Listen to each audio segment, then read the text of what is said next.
Bienvenidas los bendecidos, las bendecidas. Estar aquí es una bendición. Andar con Jesús es una bendición. Conocer a Jesús es la mayor bendición.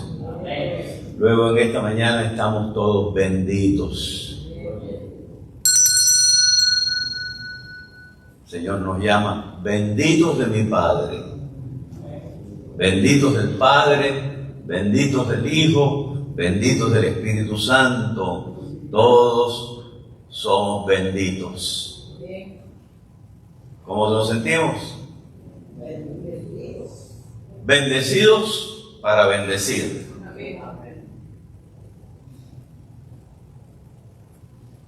Alabado sea el Señor, que nos da vida y salud,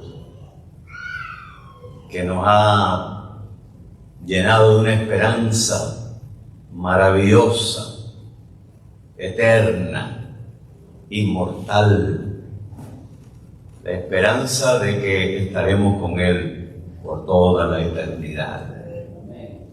No te pierdas esa cita universal con Cristo en el reino de los cielos. ¿No quieres tú estar allá? ¿No quieres tú estar allá? Yo quiero estar allá. Mientras más pasan los años, más quiero estar allá. Vamos a la palabra. Vamos al encuentro con Jesús. Hemos venido para encontrarnos con Jesús. El mayor gozo es encontrarse con Jesús. Queremos caminar con Jesús. Queremos seguir a Jesús. Jesús es lo más importante de nuestra vida. Por encima de todo está Jesús. Jesús a través de los siglos no pierde su brillo, no pierde su preeminencia extraordinaria. Jesús a través de los siglos sigue siendo la figura cumbre, central, cimera, el fundamento, la roca de nuestra salvación. Vamos a concentrarnos en el capítulo 16 de Mateo, capítulo 16 de Mateo, capítulo 8 de Marcos y capítulo 9 de Lucas, pero más particularmente en el capítulo 16 de Mateo, porque Marcos y Lucas no tienen la última parte de las palabras de Jesús al apóstol Pedro. Para ubicarnos en términos geográficos, históricos, vamos a encontrarnos con Jesús y sus discípulos más o menos en el año 30. Entre la segunda y la tercera Pascua, entre los 6 meses de la Pascua y la fiesta del séptimo mes, Jesús se ha apartado de Galilea y se fue a las regiones de Cesarea de Filipo. ¿Por qué se fue? Por unos 6 meses no predicó en Galilea. Estaba constantemente seguido de espías para el Sanedrín, que buscaban toda palabra o toda ocasión para acusarle y destruirle. Pero no quiere decir que él no estaba en ministerio. Esos 6 meses se dedicó más a sus discípulos. Se dedicó a preparar a sus discípulos. ¿Y por qué se dedicó a preparar a sus discípulos?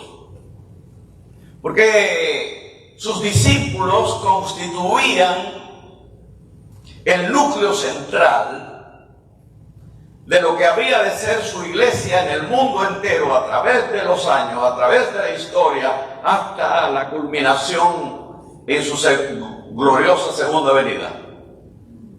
Luego él tenía que concentrarse en la preparación de sus discípulos. ¿Y qué necesitaban los discípulos?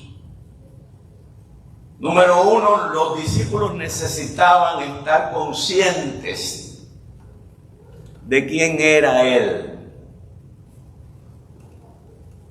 De todas las enseñanzas, de todo lo que podemos aprender, lo que va por encima de todo otro concepto, filosofía, doctrina, enseñanza, entendimiento, es conocer a Jesús.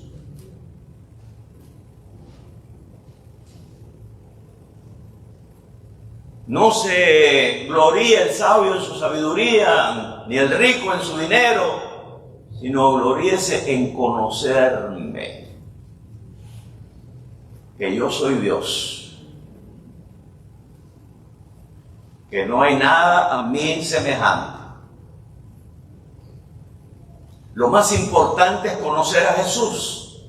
Y Jesús lo dice así: que te conozcan el solo Dios verdadero y a Jesucristo, a quien tú has enviado. La pregunta entonces trascendente es: ¿conoces tú a Jesús? No me digas cuántos títulos tienes, no me digas cuántos libros has leído, no me digas cuánta profundidad tienes en filosofía histórica, dialéctica. Dime: yo conozco quién es mi Salvador. Yo conozco la roca de la salvación. Lo más importante es estar fundado sobre la roca de la salvación. Roca inconmovible, roca eterna, nuestro Salvador. ¿Y por qué era importante que se concentrara en preparar a sus discípulos? Porque venía la hora de la prueba. Y antes que llegara la hora de la prueba, Dios tiene que pasar a preparar a los que van a pasar por la prueba. ¿Me hago entender? Sí. ¿Será importante la preparación para pasar por la prueba? ¿Será importante prepararse porque viene un huracán? ¿Será importante prepararse porque viene una tormenta que puede destruir nuestra casa? ¿Será importante saber cuando viene un río?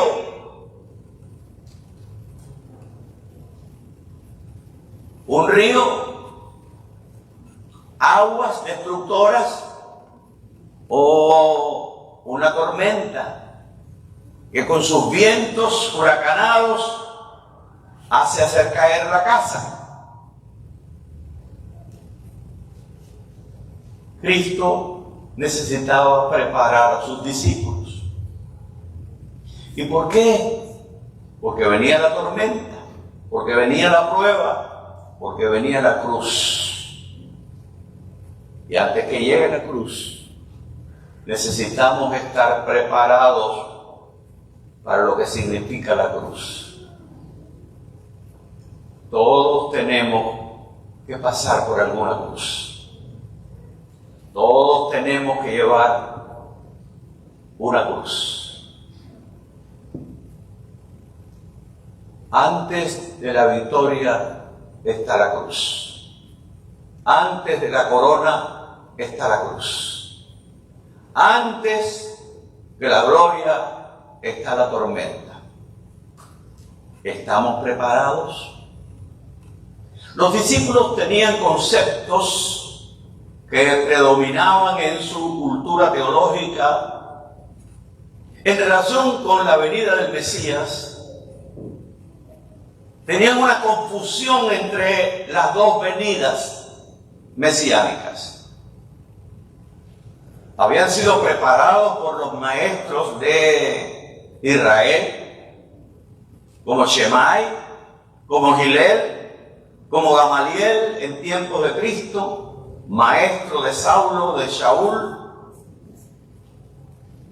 que se concentraba en la venida gloriosa del Mesías, pero que no entendían la primera venida del siervo sufriente, del que habría de morir, del Cordero de Dios que quita el pecado del mundo alzado en una cruz.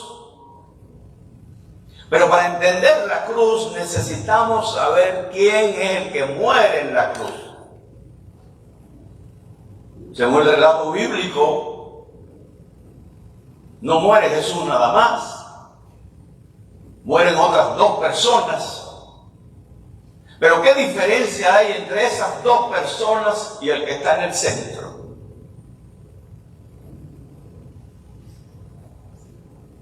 Los discípulos necesitaban ser preparados. Antes que viniera la prueba, saber que el que iba a morir era el Dios de gloria, la roca inconmovible de la eternidad, nuestro Señor Jesucristo. El único que podía decir: destruid este templo y en 3 días lo levantaré.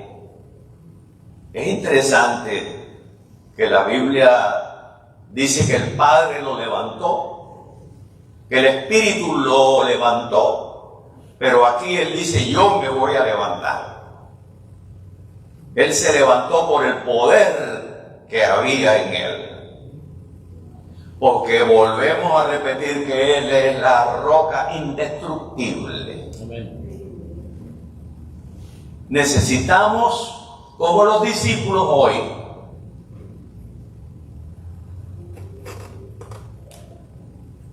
antes que llegue la tormenta,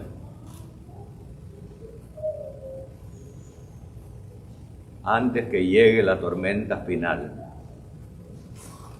antes de la gloria está la tormenta. Antes que llegue la tormenta necesitamos estar claros, seguros de quién es Jesús, de a quién servimos. ¿Me hago entender? Viene una tormenta, la más grande de los siglos, una tribulación cual nunca fue ni habrá después. Y antes que llegue la tribulación necesitamos estar conectados, fundamentados, enraizados, de tal manera que cuando soplen los vientos, nuestra casa no cae. Porque está fundamentada sobre roca firme, inconmovible, eterna, que tiene un nombre. ¿Cuál es el nombre? Jesús. Más alto. Jesús. Ahora estamos listos para la pregunta. Jesús, después de orar, ora para que los discípulos puedan entender. Porque sin el Espíritu no podemos entender. Porque las cosas espirituales se disciernen espiritualmente. Y la mente carnal no entiende las cosas de Dios, le son locura, porque son cosas espirituales. Primero tenemos que ser espirituales para entender lo espiritual. Jesús ora. Algunos de mis amigos, colegas, se enojan conmigo porque yo uso el verbo destupir. No les gusta. Que yo diga, tenemos que ser destupidos. porque estamos estúpidos. Y a mi colega no le gusta eso. Estamos estúpidos. Miren, si el Espíritu Santo no nos destupe la mente, olvídense que no entendemos las cosas de Dios. Tenemos que ser, perdonen la expresión, de estúpidos. Y el Espíritu Santo es el estupidor. Y les abrió el sentido para que entiendan la palabra, porque si no, les habló de los profetas y todo lo que ellos decían, y no entendían. Sin el Espíritu no entendemos, porque tenemos una mente desequilibrada, una mente carnal, para entender cosas espirituales, trascendentes, superiores. Necesitamos ser reespiritualizados. Y como David tenemos que decirle: Espíritu, no te vayas de mí, no me quites tu Santo Espíritu, por favor no me quites tu Santo Espíritu, no me quites tu Santo Espíritu. ¿Alguien quiere repetirlo conmigo? No me quites tu Santo Espíritu. Porque al que Dios le quite el Espíritu se acabó. Efraín es dado a ídolos, déjalo. No me quites tu Santo Espíritu y devuélveme el gozo de tu salvación. A veces estamos con una cara larga. No tenemos el gozo, hemos perdido el gozo de la salvación. Dice: hermanos, tenemos un Cristo poderoso, una esperanza inmortal maravillosa, y es para estar triste. Bueno, en el mundo tendréis tristezas, pero yo soy por encima de las tristezas. Jesús quita las tristezas y las convierte en gozo, y aún en medio de la tristeza puedes tener la seguridad, puedes tener el gozo de la salvación. Es una cosa difícil de entender, que solamente los que están en el Espíritu pueden entender que en medio de la tribulación, en medio de la prueba, de la enfermedad, de la angustia, se puede cantar, se puede gozar, se puede alabar a Dios. Y eso no lo conocen los que no se han iniciado en estas cosas. Es una religión que impide la tristeza. Son una religión divina. No es una religión de creer en un grupo de doctrinas que ponen ahí. Es una religión basada en Cristo, en la persona de Cristo, en el conocer a Cristo, en creer en Cristo y en que Cristo viva en nosotros. Amén. Llegando sus discípulos al otro lado,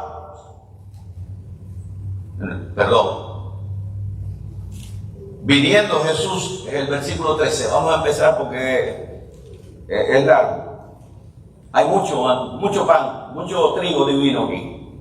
Viniendo Jesús a la región de Cesarea de Filipo, preguntó a sus discípulos diciendo: ¿quién dicen los hombres que es el Hijo del Hombre? En Marcos y Lucas es: ¿quién dicen los hombres que yo soy? ¿Qué soy yo? ¿Quién soy yo para las gentes?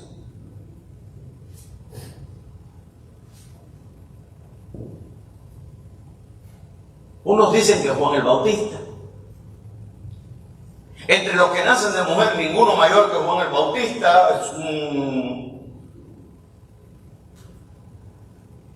algo grande de reconocer. Es Juan el Bautista, que resucitó de los muertos. Otros dicen que tú eres Elías, porque se esperaba que antes de la venida del Mesías viniera Elías. Y ciertamente Elías vino, que era Juan el Bautista, y ahora, antes de que Jesús venga por segunda vez en gloria, ahora viene Elías. Luego Elías es el que prepara el camino para la venida del Señor, y Elías es el pueblo que tiene un mensaje especial para el tiempo final antes de la venida gloriosa de Jesús.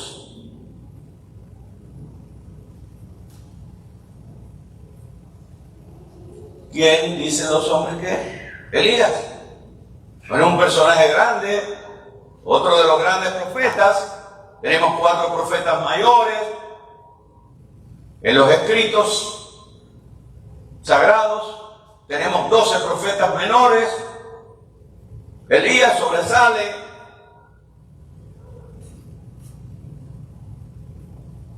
Hubo otro profeta que resucitó de los muertos.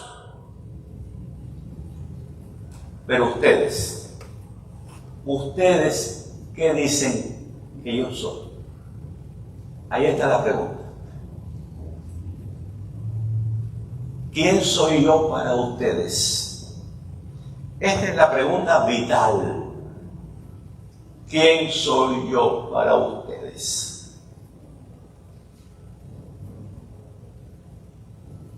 ¿Quién es Jesús?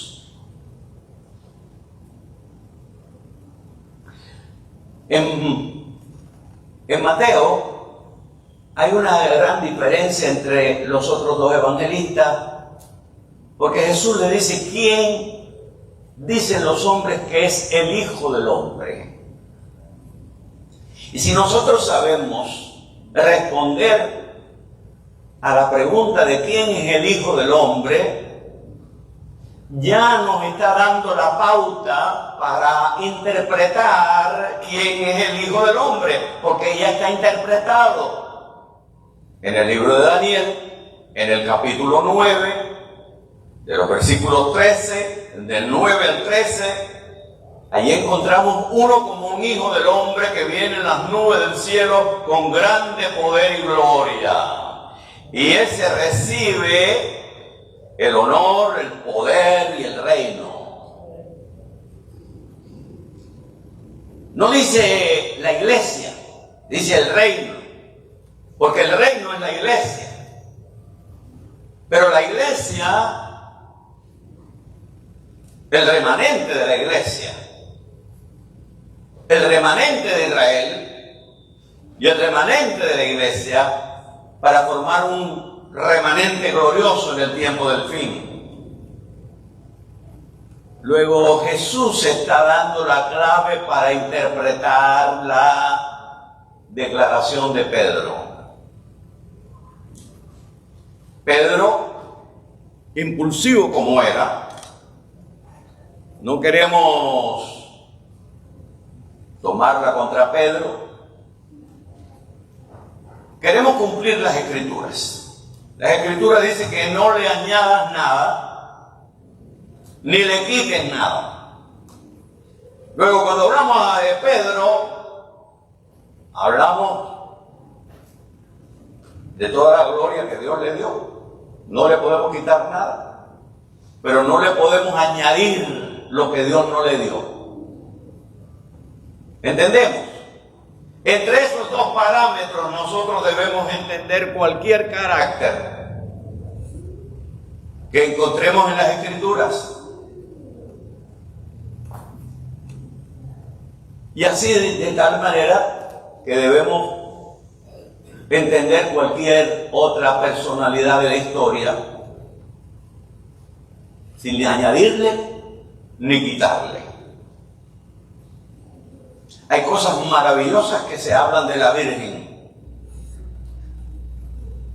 ¿Podemos quitárselas si Dios se la dio? ¿Podemos quitarle que es bienaventurada? No, porque nos quitaríamos a nosotros también que somos bienaventurados. Ella es bienaventurada, porque entre todas las mujeres, ninguna antes de ella, ninguna después de ella, la única que fue la madre de Jesús, nuestro Salvador. Y Pedro fue un gran discípulo de Cristo. Y fue uno de los apóstoles preeminentes. No lo podemos quitar. Lo que sí podemos afirmar es lo que afirma la Biblia, la palabra de Dios. Y lo que podemos quitar no es lo que Dios le dio, sino lo que los hombres le han dado. Lo que no está en la palabra de Dios. No sé si me hago entender. Luego debemos ser muy cuidadosos, y sobre todo con nuestros hermanos y amigos católicos romanos. Porque aquí es donde está el muro de división. Pedro fue un gran apóstol, sin duda alguna. Pero ahora viene Pedro, el impulsivo, y no sé cuántos impulsivos hay acá, o impulsivas. Eso es algo que muchos tenemos. Puede ser una virtud y puede ser un defecto. Pero lo cierto es que él, movido por el Espíritu, confiesa, es la gran confesión: tú eres el Cristo, el Hijo del Dios viviente. ¿Podemos añadirle algo a eso? No. ¿Podemos quitarle algo? No. No. Lo único que podemos quitar es la interpretación que los hombres le han dado a las palabras de Pedro, a la interpretación de las palabras de Jesús. Si yo te digo que tú eres Pedro, bienaventurado eres Pedro. ¿Pedro es bienaventurado? Sí. Jesús lo dice, que es bienaventurado. Pero todo el que confiesa que Jesús es el Cristo, el Hijo de Dios, es bienaventurado. ¿Cuántos bienaventurados hay aquí en esta mañana? ¿Quién es Jesús para ti? ¿Quién es?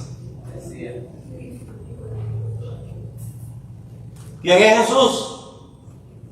Bienaventurado eres Pedro, porque no te lo reveló ni carne ni sangre, sino mi Padre a través del Espíritu.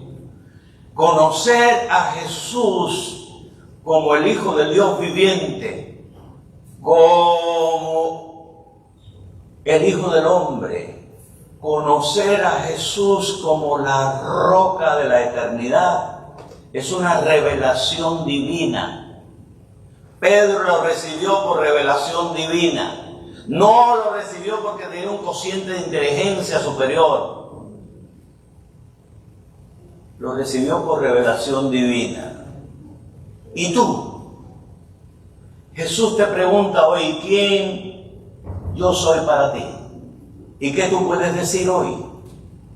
¿Qué tú puedes decir? ¿Tú eres qué? ¿Tú eres qué? El Cristo. Tú eres el Hijo del Dios viviente. Y enseguida viene la respuesta: bienaventurado eres. Bienaventurado eres.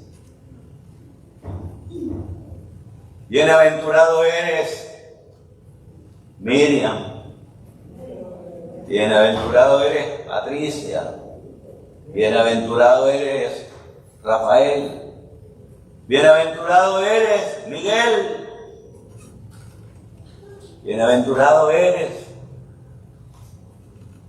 ¿Por qué eres bienaventurado? ¿Por qué eres bienaventurada? Porque has reconocido a Cristo como el Hijo del Dios viviente, como el Dios que se manifestó en carne. Y ahí está el fundamento de nuestra esperanza y de nuestra salvación. Nuestra salvación está fundada en la divinidad de Cristo y no en la humanidad de Pedro, de Juan, de Pablo. Nuestra salvación está fundamentada sobre la roca y no sobre nada humano. Nuestra salvación no depende de la conferencia general, no está fundada en la conferencia general, ni en la conferencia de la Florida, ni en la conferencia del sureste, ni en la... Esta salvación está fundada sobre Cristo y nada más que sobre Cristo. Y a ese nombre no se le puede poner nada más. Solo Cristo salva. Solo Cristo salva. Y yo te digo que tú eres Pedro. Y yo te digo que tú eres María, y que tú eres Marta, y que tú eres Luciano. Y sobre esta roca yo edificaré mi iglesia. Aquí hay tres interpretaciones. Que la roca es Pedro.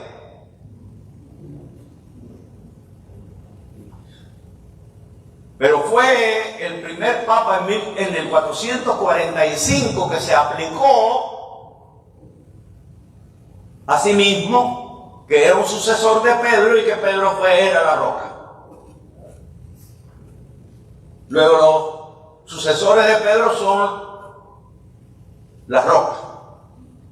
Segundo, que la roca es la declaración de fe de Pedro de que Cristo es la roca. Sobre esa declaración edificaré mi iglesia y las puertas del infierno no prevalecerán sobre ella. Sobre esa roca. Esa es la interpretación de Crisóstomo, el predicador de la lengua de oro primitiva en el tercer siglo. La tercera es el obispo de Hipona, Agustín, que dice, la roca es Cristo. Es la interpretación de los padres protestantes, de Lutero, de Calvino, de Zwinglio. Y es la interpretación que la mayoría de nosotros, por no decir todos nosotros, tenemos de que Cristo es la roca. De que la iglesia, Cristo la fundó sobre él. Y ahora dice, y las puertas del infierno no prevalecerán contra mi iglesia. Esta iglesia en griego es eclesia. Algunos dicen que el texto no es original porque presenta iglesia, eclesia, y que Jesús habla de su reino. Pero la iglesia viene desde el Antiguo Testamento. Adán y Eva eran los miembros de la primera iglesia. Y Cristo habló a la iglesia en el desierto, la iglesia. Esa es eclesia, pero allá es otra cosa, pero es lo mismo, es el pueblo de Dios. Lo cierto es que la fundación de la iglesia sobre la roca implica que las puertas del infierno, el poder del infierno, el poder de la muerte no puede prevalecer contra una iglesia fundada sobre una roca eterna.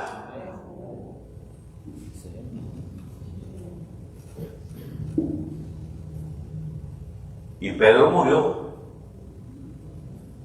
La muerte prevaleció contra Pedro. Porque no era la roca. Porque la roca es inmortal. Pero yo voy a decir algo. Espero que no me meta en problemas.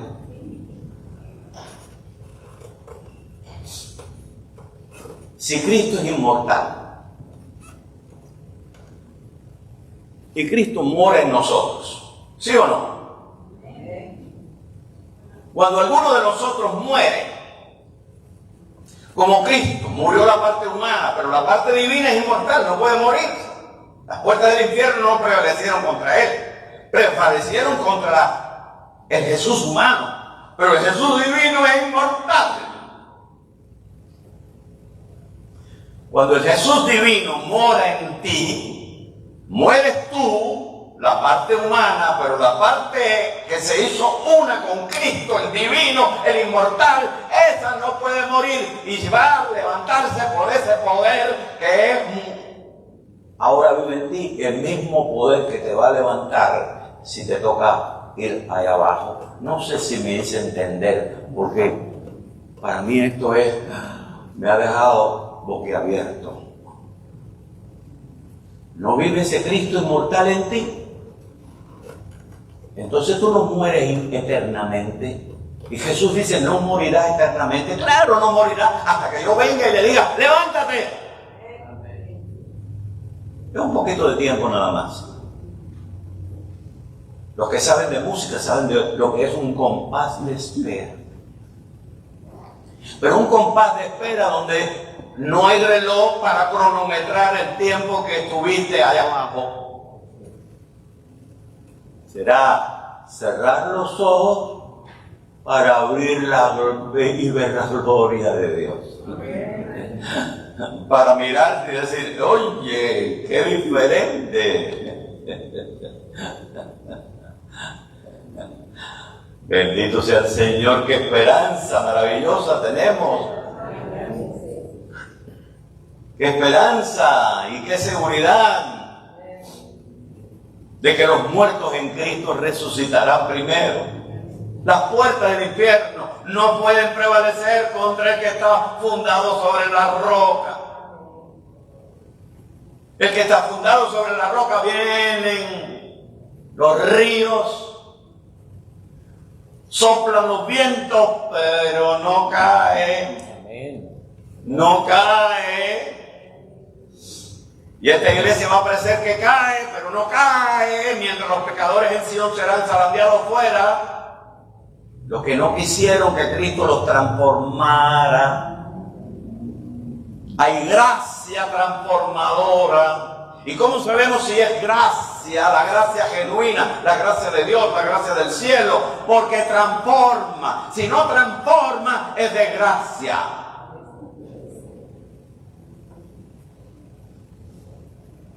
Y hay mucha religión teatral. En estos últimos días hay mucho teatro. Yo no quiero teatro. Yo lo que quiero es a Cristo.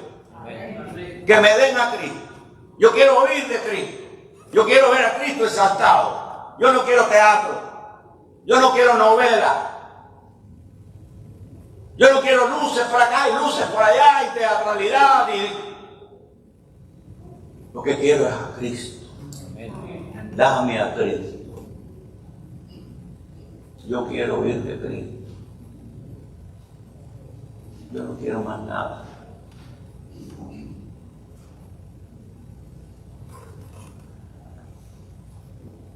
Sobre esta roca edificaré mi iglesia. Las puertas del infierno no prevalecerán. En Cristo la muerte está vencida. La muerte está vencida. ¿Quién la venció? El guerrero divino, nuestro Señor Jesucristo, venció la muerte. La muerte fue vencida. La muerte está vencida. Cristo la venció. Y yo estoy en Cristo. Estamos en Cristo. La muerte está vencida. Luego la muerte nos podrá mantener por un poquito de tiempo allá abajo, pero no por todo el tiempo, porque vendrá la hora cuando se oirá la voz de Jesús diciendo, levántate, levántate, y que terremoto habrá en la tierra. Las rocas se sacudirán, el polvo se estremecerá, la tierra temblará y los muertos en Cristo resucitarán primero. Luego nosotros que quedamos, seremos transformados, todos transformados. ¿Cuántos transformados? Todos a la imagen de Jesús. Todos tendremos la imagen de Jesús. ¿Cómo será eso? Que yo reconoceré a Miriam, yo reconoceré a mi mamá, pero reconoceré y veré la imagen de Jesús también. Tendremos la imagen nuestra y la imagen de Jesús, no una combinación de imágenes. Conoceré como soy conocido, pero sobre todo tendremos la gloria de Jesús. La gloria de Jesús.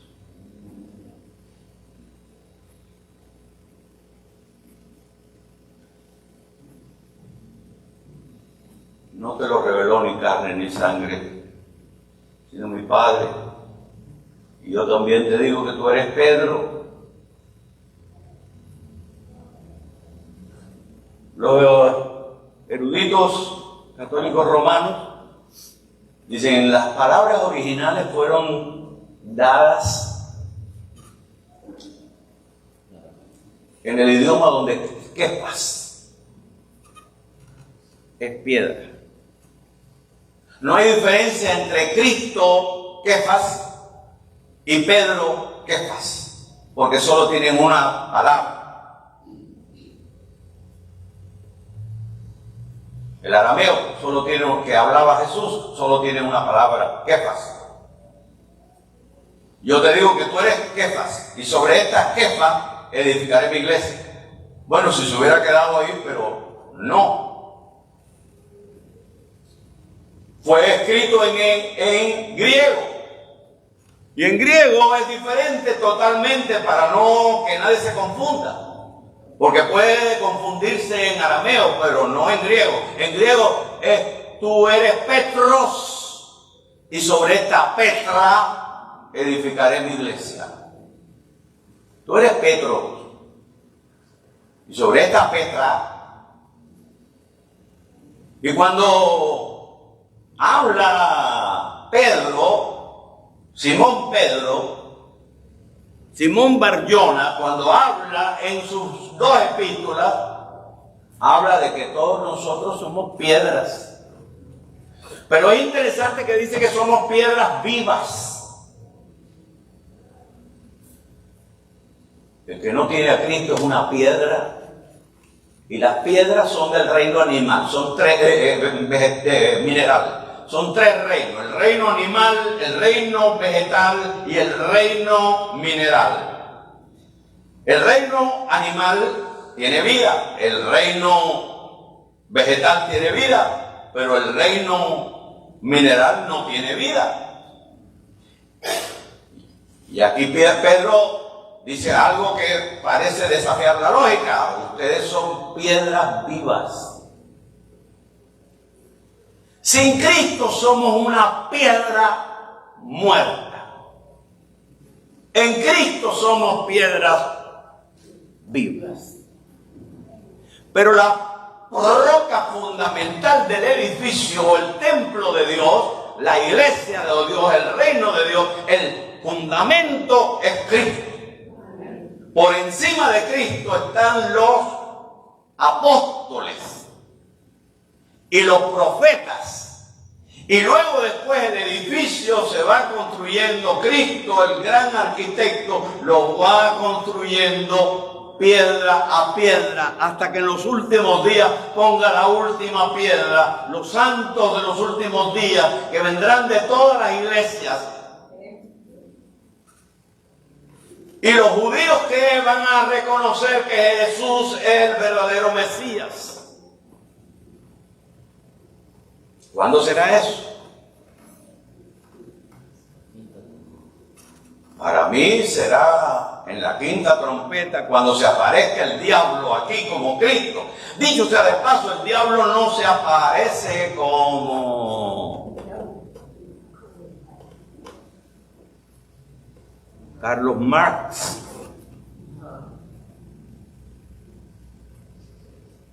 Se arrebatarían los ateos, los marxistas, si Cristo aparece como, dice, yo soy Cristo, yo soy Karl Marx. No. Él se aparece con sus apóstoles.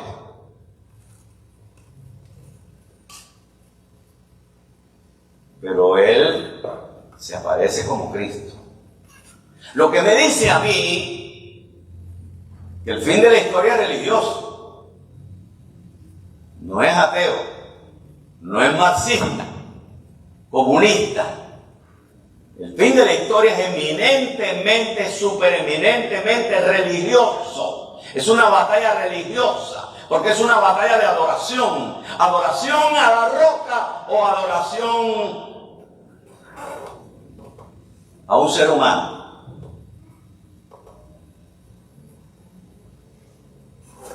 ¿Me hago entender? Me he encontrado algunos adventistas que esperan que el fin del mundo venga con el socialismo comunista, marxista. No, güey. El socialismo no va a dominar el mundo.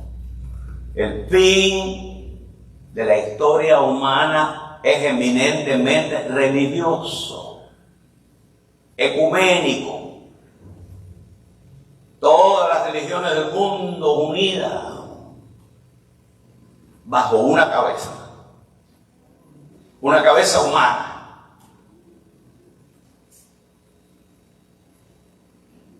Las puertas del infierno no prevalecerán. Y a ti te daré las llaves del reino de los cielos. Siempre que se habla del Vaticano aparecen dos llaves. Y esas llaves fueron dadas a Pedro. Y a nadie más que a Pedro. Y a los sucesores de Pedro. Y todo lo que atares en la tierra será atado en el cielo. Y lo que desatares será desatado.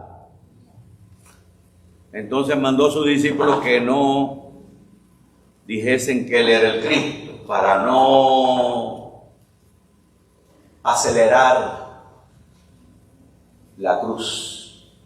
La cruz tiene su tiempo. Y a ti te daré las llaves. ¿Qué son las llaves? Pedro es el único que recibió las llaves. En Juan 20, Jesús le dice a todos los discípulos, lo que atares en la tierra será atado, y lo que desatares en la tierra será desatado en el cielo.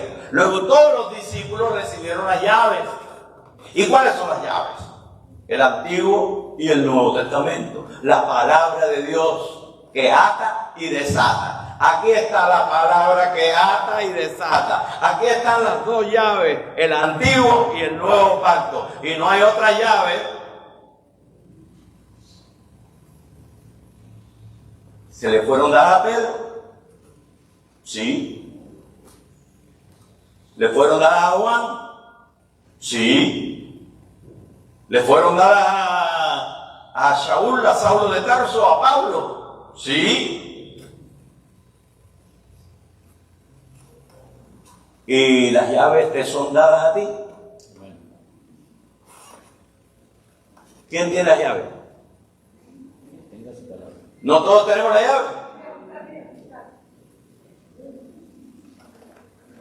¿Qué son las llaves? Esta es la palabra que abre y cierra. ¿Y quién es el que la usa? Jesucristo es el que abre y ninguno cierra. Y cierra y ninguno abre.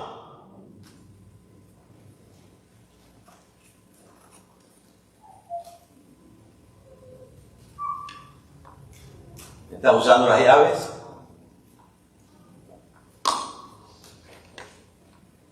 Cristo nos ha dado las llaves para abrirle las puertas a los gentiles. Cristo nos ha dado las llaves para abrirle las puertas a todo el que quiera oír. Las llaves, tenemos las llaves, estamos usando las llaves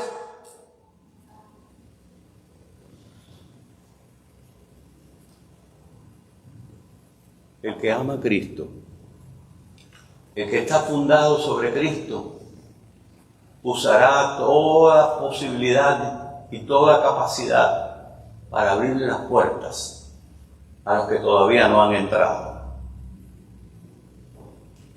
Porque todo el que ha comido del pan de vida quiere darle un pedazo de pan a los hambrientos. Porque todo el que ha bebido y ha sido satisfecho del agua de vida quiere darle un trago de agua a los que están sedientos. Porque todo el que ha tomado el vino salvífico de nuestro Señor Jesucristo, quiere darle también un vaso de vino a otros que no han tomado. El que comiere de este pan y bebiere de esta agua, el que comiere de este pan y bebiere de este vino, el que tomare de esta agua, nunca más tendrá sed. Cristo, la roca. Nadie más. Solo Cristo. Solo por gracia. Solo por la fe. Solo por las Escrituras. Y al nombre de Cristo no podemos añadirle nada ni nadie más. Cristo es suficiente. Él no necesita ninguna ayuda. Cristo es suficiente. Y en Cristo estamos completitos. Completos. Amén. Amén.